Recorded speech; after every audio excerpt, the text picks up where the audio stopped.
Hello guys, आप सबका बहुत बहुत स्वागत है। आज हम हायर एजुकेशन के क्वेश्चंस देखने वाले हैं। हायर एजुकेशन आपको पता है बहुत ब्रॉड इसका सिलेबस है। कहीं से कुछ भी करंट अफेयर्स वगैरह चीज़ें उठा करके पूछ लेते हैं। तो आज हम यही सब चीज़ें देखने वाले हैं और ये जानने वाले हैं किस प्रकार से इन क्वेश्चंस को करें। एंड आई होप कि ये सेशन देखने के बाद आपको जो पैटर्न है, किस प्रकार के करंट अफेयर्स, किस प्रकार के जो हैं फ्रेमवर्क वगैरह से क्वेश्चंस जो हैं, या प्री इंडिपेंडेंस एजुकेशन सिस्टम से जो क्वेश्चंस हैं कैसे आ रहे हैं, उनका आपको पूरा आइडिया लग जाएगा। और पूरा एक्सप्लेनेशन भी मैं आप लोगों को दूंगा ताकि ए टू जेड सारी कन्फ्यूजन आपकी दूर हो जाए। तो चलिए गाइस, आगे बढ़ते हैं और हायर एजुकेशन के प्रीवियस ईयर क्वेश्चंस देख लेते हैं। तो गाइस, जैसा आपको पता है, फ्री में भी मैंने काफ़ी ज़्यादा कंटेंट आप सबको प्रोवाइड कराया हुआ है। पेपर वन के बेसिक्स अगर आप अच्छा करना चाहते हैं, पूरी प्लेलिस्ट मैंने बना करके अपने चैनल पर डाली है, ज़रूर से इसको एक्सेस करें। अगर आपके बेसिक्स कमज़ोर है यूजीसी नेट पेपर वन में, इसके अलावा आपको क्वेश्चंस की प्रैक्टिस करनी है, तो मेन पेज जो है उसी पे मैंने सारे के सारे क्वेश्चंस जो भी एक्सप्लेनेशन के साथ कराए हैं वो लगा दिए हैं। इस बार के भी हैं, पिछले बार के भी हैं। तो अगर आप ये भी लाइन से देख लेते हैं एग्जाम से पहले, तो काफ़ी अच्छी आपकी प्रैक्टिस हो जाएगी। इसके अलावा स्क्रीन पे भी प्रैक्टिस करना बहुत ज़रूरी है। तो दिन में 2 बार आपको प्रीवियस ईयर क्वेश्चन पे बेस्ड टेस्ट सीरीज ऑनलाइन मिलती है। टेलीग्राम चैनल उसके लिए ज़रूर से ज्वाइन कर लें, और अगर टेलीग्राम नहीं है तो व्हाट्सएप ज़रूर से ज्वाइन कर लें। इसके अलावा हमारी जो प्ले स्टोर पे ऐप है, उस पर पेड सर्विसेज, पेड कोर्सेज भी अवेलेबल हैं। तो फुल कोर्स अवेलेबल है जो कि टू द पॉइंट तरीके से है। लेक्चर्स और प्रीवियस ईयर क्वेश्चंस टॉपिक से रिलेटेड उसी पेज पे आपको मिल जाते हैं। और इसके अलावा अगर आप section wise previous year questions की जो है प्रैक्टिस करना चाहते हैं, डीआई अलग, मैथ्स अलग, रिसर्च एप्टीट्यूड अलग, तो वो भी सर्विस आपको यहाँ पे मिलती है, जिसके बारे में हम वीडियो के एंड में बात करेंगे। तो चलिए आगे बढ़ते हैं और वीडियो को शुरू करते हैं। सो गाइस, ये क्वेश्चन ध्यान से देखते हैं। 2025 का क्वेश्चन है और ये हमारा प्री इंडिपेंडेंस एजुकेशन सिस्टम जो है टॉपिक हायर एजुकेशन उससे है। तो यहाँ पे साइंटिस्ट दिए हुए हैं पहले के, और उनका कंट्रीब्यूशन दिया है, आपको मिलाना है। ब्रह्मगुप्ता, कौटिल्य, पतंजलि एंड चरका। यहाँ पे है political strategy, yoga, physician and mathematician. तो कुछ आप मिला लेंगे जो आपकी अगर कॉमन सेंस है, आप थोड़ा सा पहले का जीके जीएस थोड़ा माइंड में है तो बन जाएगा आराम से। और नहीं भी बनता है तो बस जो क्वेश्चंस हैं जो भी मैं आप लोगों को करा देता हूं उनको आप रट लें, और मैं आपको ऐसे ही सारे क्वेश्चंस करा देता हूं जो जो इंपॉर्टेंट क्वेश्चंस होते हैं। तो इस बार जो भी हमारा पेपर हुआ था जनवरी में, उसके लेटेस्ट क्वेश्चन सेक्शन वाइज पूरा प्लेलिस्ट बना करके मैंने आप लोग कराए हैं और हर बार कराता हूं, तो वो जरूर से देख लिया करें, ठीक है। तो यहां पे हम लोग देख लेते हैं। ओके, तो इसका सही जवाब है फोर्थ। ब्रह्मगुप्त जो है वो एक मैथमेटिशियन थे। कौटिल्य जो है वो पॉलिटिकल स्ट्रेटजिस्ट थे। पतंजलि योगा, पतंजलि सबको पता ही होगा कि वो योगा वगैरह को पे काम करते थे। एंड चरका, एक ऋषि चरक जो थे वो एक फिजिशियन थे, है ना। तो कुछ चीजें जैसे चरक, पतंजलि वगैरह के बारे में आपको पहले से पता ही होगा। तो सही जवाब फोर्थ है। ये क्वेश्चन काफी इंटरेस्टिंग है। दिसंबर 2023 से Buddhist education, pre independence education system जो हायर एजुकेशन में हम लोग पढ़ते हैं, उससे क्वेश्चन है, विक्रमशिला के बारे में पूछ रहा है। यहाँ कह रहा है the university of Vikramshila was well known centre of. तो विक्रमशिला जो यूनिवर्सिटी थी वो किस चीज के लिए फेमस थी, ये आपको बताना। पहला अरेबिक लैंग्वेज, दूसरा चाइनीज फिलोसफी, तीसरा तांत्रिक बुद्धिज्म, एंड चौथा जापानीज आर्ट। कॉमन सेंसिकली भी आप वैसे कर सकते हैं, क्योंकि भाई जाहिर सी बात है विक्रमशिला इंडिया में थी, बुद्धिस्ट काल में थी, तो जाहिर सी बात है जो ऑप्शन बुद्धिज्म से जुड़ा है और जो बाहर के देशों का, अरब, चीन और जापान का नहीं है, वही सही ऑप्शन होगा। लेकिन आप इसको याद भी कर सकते हैं, काफी क्वेश्चंस में ये कंसेप्ट रिपीट होता है कि विक्रमशिला जो है तांत्रिक बुद्धिज्म यानी तंत्र की जो शिक्षा होती है उसमें फेमस था। तो यहाँ पे सही ऑप्शन 3 है। सो गाइस, ये क्वेश्चन जो है नेशनल एजुकेशन पॉलिसी से है, अगस्त 2024 का क्वेश्चन है, हायर एजुकेशन सेक्शन से। तो यहाँ पे देख लेते हैं क्वेश्चन क्या पूछ रहा है। The new education policy 2020 envisages making all the learners. तो कह रहा है जो नई एजुकेशन पॉलिसी है ये सभी लर्नर्स को क्या बनाने पे एनविसाज करती है, या क्या बनाने की इसकी सोच है ना, क्या बनाना का उद्देश्य है इसका। एक तरीके से क्या बनाना चाहती है और लर्नर्स को, सोशल वॉलेंटियर, सामाजिक कार्यकर्ता बन जाएं, एफिशिएंट एडमिनिस्ट्रेटर, बहुत अच्छे प्रबंधनकारी बन जाएं या प्रशासक बन जाएं, ट्रू ग्लोबल सिटीजन यानी कि सच्चे विश्व स्तरीय नागरिक बन जाए, वैश्विक नागरिक बन जाए, या फिर स्पिरिचुअल पर्सन, बहुत ही आध्यात्मिक व्यक्ति बन जाए। तो यहाँ पे अगेन वही चीज कि नेशनल एजुकेशन पॉलिसी की पीडीएफ है, उसके अंदर ये बातें लिखी हैं। तो 4-5 चीजें हैं जो आपको समझनी है। जैसे नेशनल एजुकेशन पॉलिसी आपका ध्यान देती है होलिस्टिक एजुकेशन पे, नेशनल एजुकेशन पॉलिसी ध्यान देती है मल्टी डिसिप्लिनरी यूनिवर्सिटीज पे, और नेशनल एजुकेशन पॉलिसी ध्यान देती है हमारे जो देश के नागरिक हैं उन्हें ट्रू ग्लोबल सिटीजन बनाने पे। अब ग्लोबल सिटीजन का क्या मतलब है?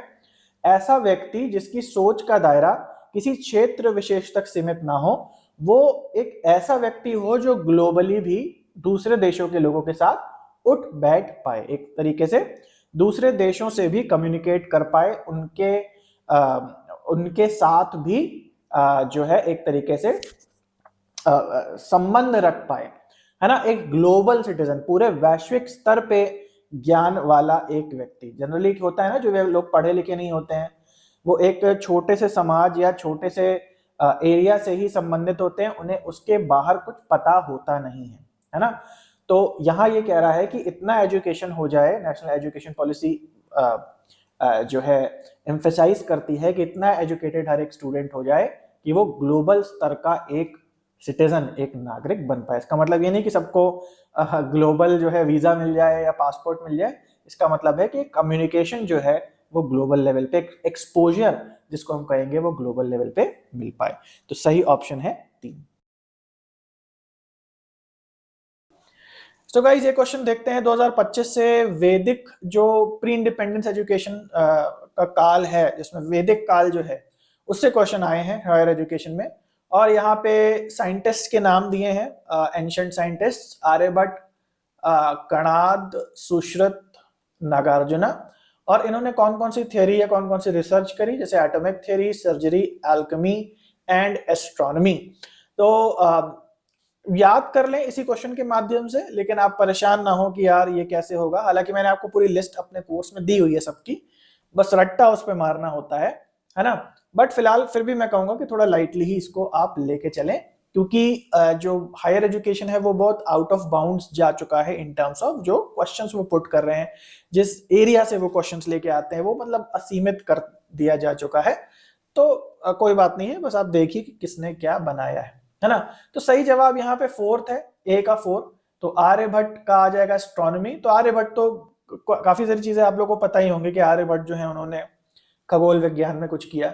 इसके अलावा कणाद जो है वो आ जाएगा एटॉमिक सर्जरी में, सुश्रुत आ जाएगा सर्जरी में, एटॉमिक थ्योरी में सॉरी, सुश्रुत आ जाएगा सर्जरी में, और नागार्जुना आ जाएगा एल्केमी में। ठीक है, आई होप आपको समझ में आ गया। करेक्ट ऑप्शन 4 है। ये क्वेश्चन काफी इंटरेस्टिंग है। अगस्त 2024 से नेशनल एजुकेशन पॉलिसी से आप सबको पता है, बहुत ही इंपॉर्टेंट टॉपिक है।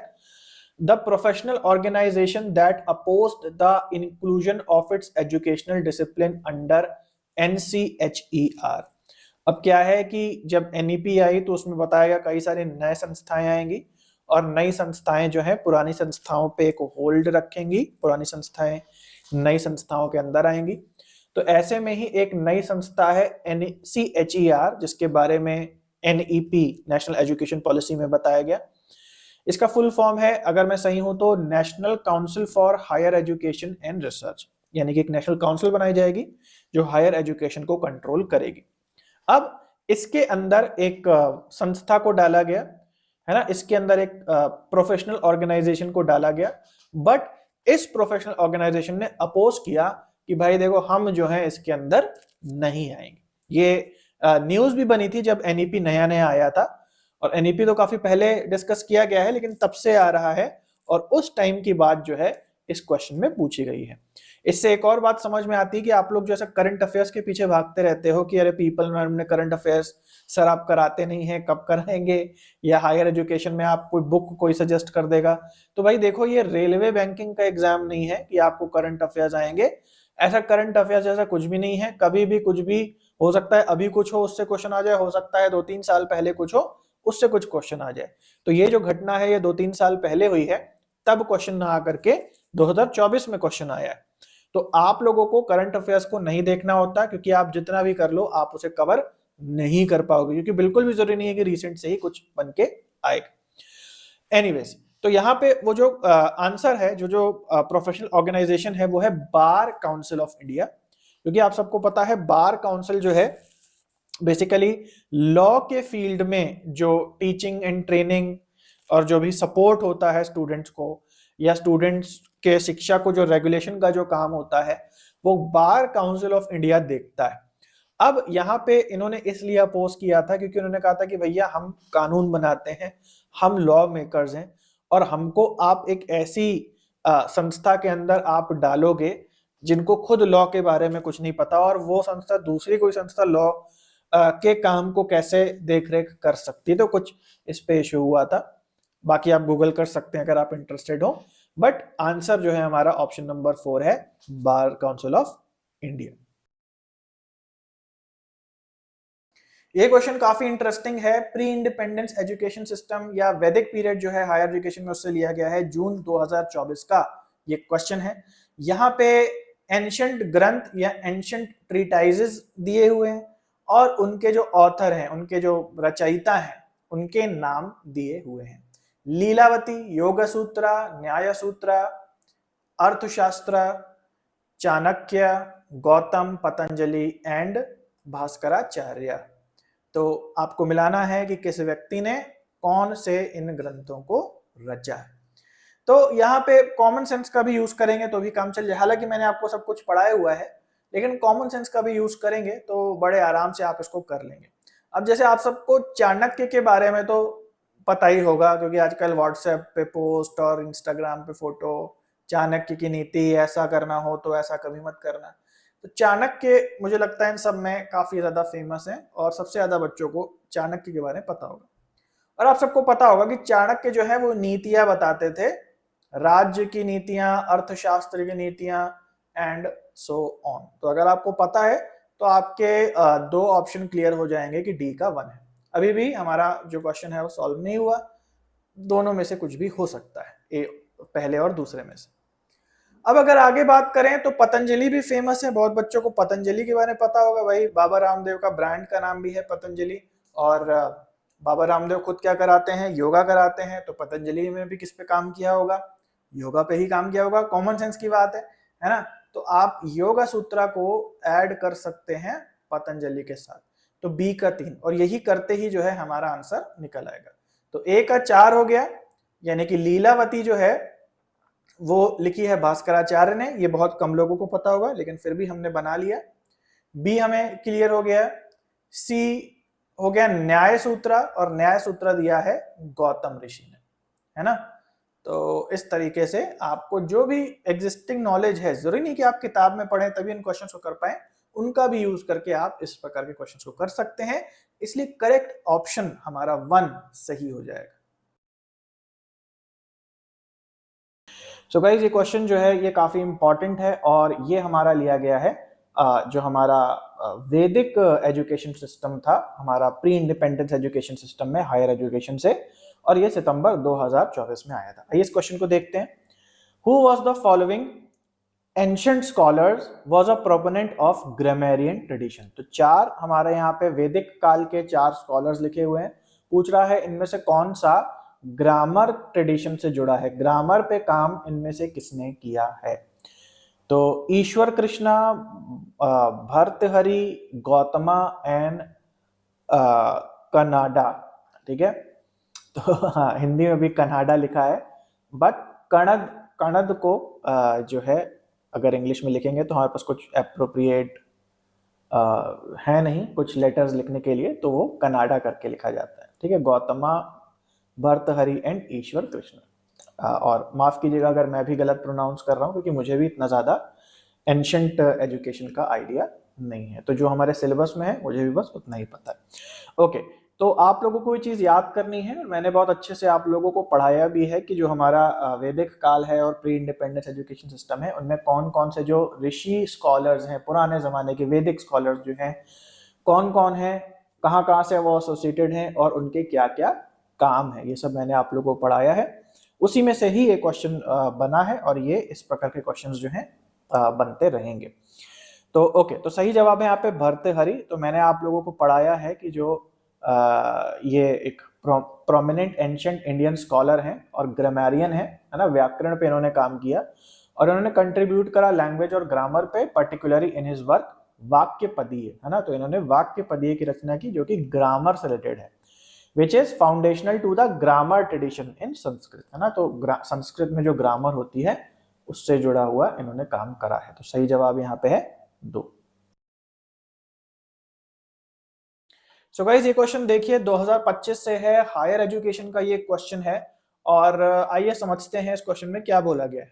तो यहाँ पे आपको कुछ एजुकेशंस की, कुछ कोर्सेज की बात कही गई है, जैसे बीएड एमएड लिखा है, स्पेशल एजुकेशन बीटेक एमबीबीएस, और पूछा गया है कि जो इसकी रेगुलेटिंग बॉडी है वो कौन सी है।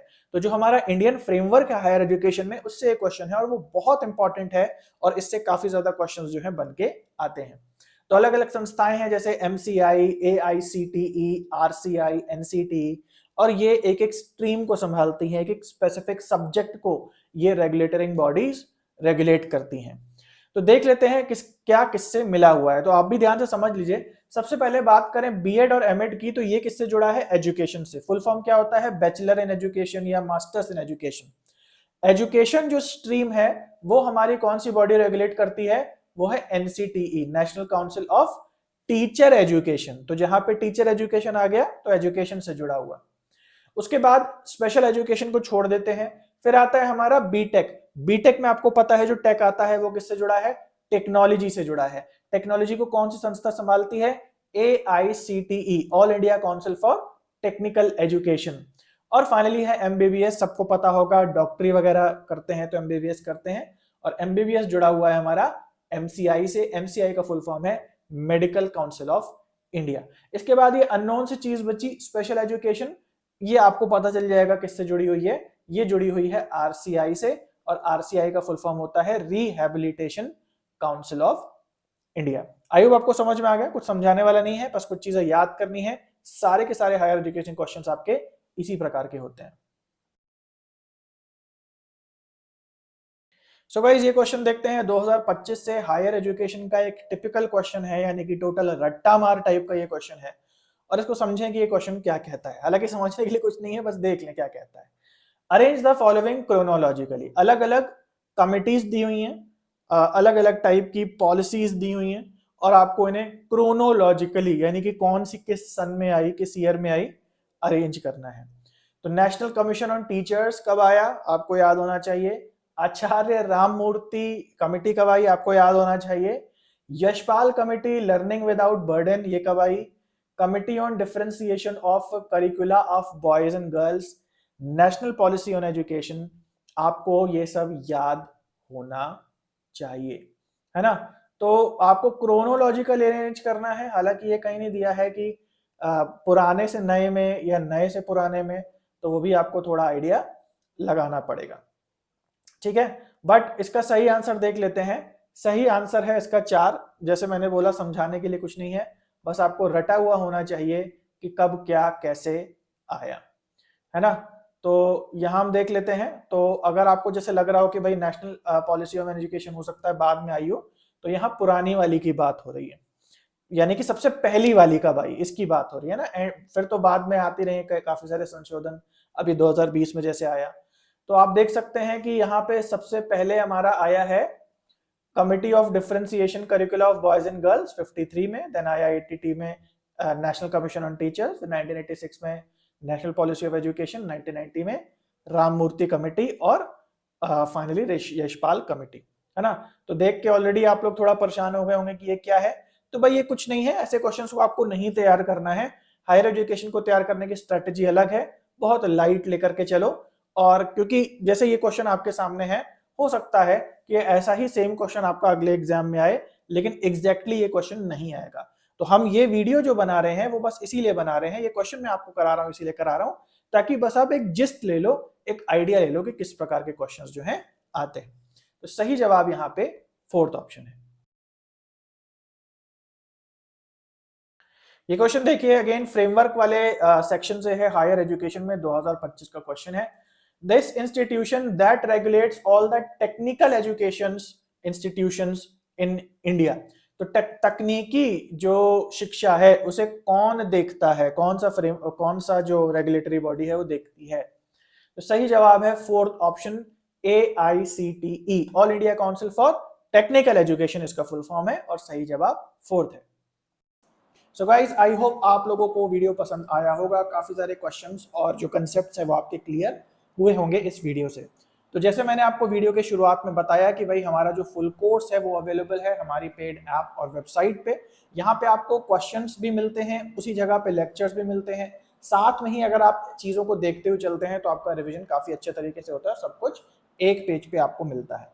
इसमें 20 से ज्यादा लेक्चर्स फ्री हैं, तो वो डेमो के रूप में आप देख सकते हैं। इसके अलावा अगर आप एग्जाम से पहले क्वेश्चंस की प्रैक्टिस करना चाहते हैं, अलग अलग सेक्शन के क्वेश्चंस बार बार लगाना चाहते हैं, अलग अलग ईयर से मिक्स होकर के क्वेश्चंस लगाना चाहते हैं, या बिल्कुल ईयर वाइज अलग लगाना चाहते हैं, तो वो भी आपको यहाँ पे मिलेंगे, जहाँ पे 100 से ज्यादा क्वेश्चंस डेमो के रूप में दिए हैं। क्या काम करता है, कैसे काम करता है, अच्छे से समझ लें, उसके बाद ही पेमेंट करें। और कुछ भी आपको यदि पूछना है तो ये जो नंबर है इस पे चैट जरूर से कर दें, ताकि जो भी वीडियो ट्यूटोरियल है या जो भी गाइडेंस है वो आपको मैसेज और वीडियो और ऑडियो के माध्यम से प्रोवाइड की जा सके। ठीक है, तो चलो गाइस अभी के लिए इतना था, मिलते हैं अगले वीडियो में, तब तक के लिए सभी को बाय और टेक केयर।